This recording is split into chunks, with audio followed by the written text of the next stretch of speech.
Hi hello welcome to Manu trendy talks. So mini వ్లాగ్స్కి స్వాగతం. అయితే మా పాపకి క్లాస్ వర్క్ హోంవర్క్ ఇచ్చారనమాట. సో క్లాస్ వర్క్ అయితే చేయించారు. దీన్ని స్టాండింగ్ లైన్స్ అంటారనమాట. దీనికి హోంవర్క్ కూడా ఇచ్చారు.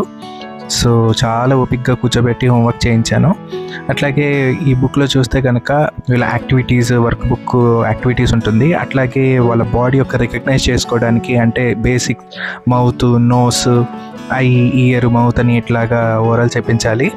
అట్లాగే మళ్ళీ మ్యాథ్స్ రూల్ బుక్లో కూడా సేమ్ స్టాండింగ్ లైన్స్ గురించి ఈ విధంగా చిన్నగా వీళ్ళతో పెన్సిల్ పట్టుకొని చిన్నగా మనం వాళ్ళు చేయి పట్టుకొని చిన్నగా దిద్దించడం చేశాను అనమాట. సో అట్లాగే వేరే మ్యాథ్స్ నోట్బుక్లో కూడా స్టాండింగ్ లైన్స్ అని ఇలాగే ఓపిక్గా చేశాము. సో ఆ తర్వాత పాపతో ఒక చిన్న యాక్టివిటీ అయితే చేయించాను అనమాట. ఏంటంటే బుక్ ఇచ్చేసేసి ఒక స్కెచ్ పెన్ ఇచ్చేసి నచ్చింది రాయమని చెప్పేసి ఇచ్చానమాట. తనకి నచ్చినట్టు ఏదైనా స్క్రిబుల్ చేసేటట్టు, అంటే నచ్చింది ఏదో రాయడమో లేకపోతే ఏదో పిచ్చి గీతలు గీయడమో అట్లాగా నేను చేయించాను. సో దట్ ఏంటంటే వాళ్ళకి ఏదో ప్రెషర్ అనేది ఉండదు. నెక్స్ట్ ఏంటంటే కొంచెం వాళ్ళు కూడా సొంతంగా వాళ్ళు కొంచెం ఎంజాయ్ చేసేలా ఉండాలి. అంటే వాళ్ళకి ఏంటంటే ఇంట్రెస్ట్ కలిగించేలాగా మనం చేయాలి. సో చిన్నపిల్లలు కాబట్టి చాలా ఓపికగా మనం చెప్పాలి, ఇంట్రెస్ట్ కలిగించేలా చేయాలి.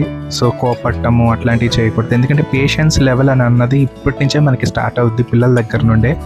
అంటే మనం ఫస్ట్లో మనం ఎంత షార్ట్ టెంపర్ ఏది ఉన్నా సరే పేషెన్స్ అనేది మన పిల్లలతోనే డెవలప్ అవుతుందని నేను అనుకున్నాను. ఎందుకంటే నా పాపతో నేను కూర్చున్నప్పుడు పేషెన్స్ లెవెల్ అని అన్నది ఇక్కడి నుంచి నాకు నేర్చుకోవడం అనేది స్టార్ట్ అయింది.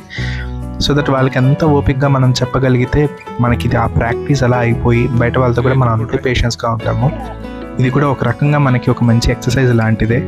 అంటే మనకి మనం పేషెన్స్ లెవెల్ని పెంచుకోవడానికి మనం ఎంత ఓపిక్గా చెప్పాలి, ఎంత ఓపిక్గా ఉండాలి అని అన్నది కూడా మనకు ఒక టెస్ట్ లాంటిది అని నేను అనుకుంటున్నాను. సో ఇలా మా పాపతో సరదాగా ఇలా చేయించాను. లాస్ట్కి బుక్ అయితే ఇలాగ పిచ్చి పిచ్చి గీతలతో ఇలాగ ఇష్టం వచ్చినట్టు గీసింది. But I'm happy with that.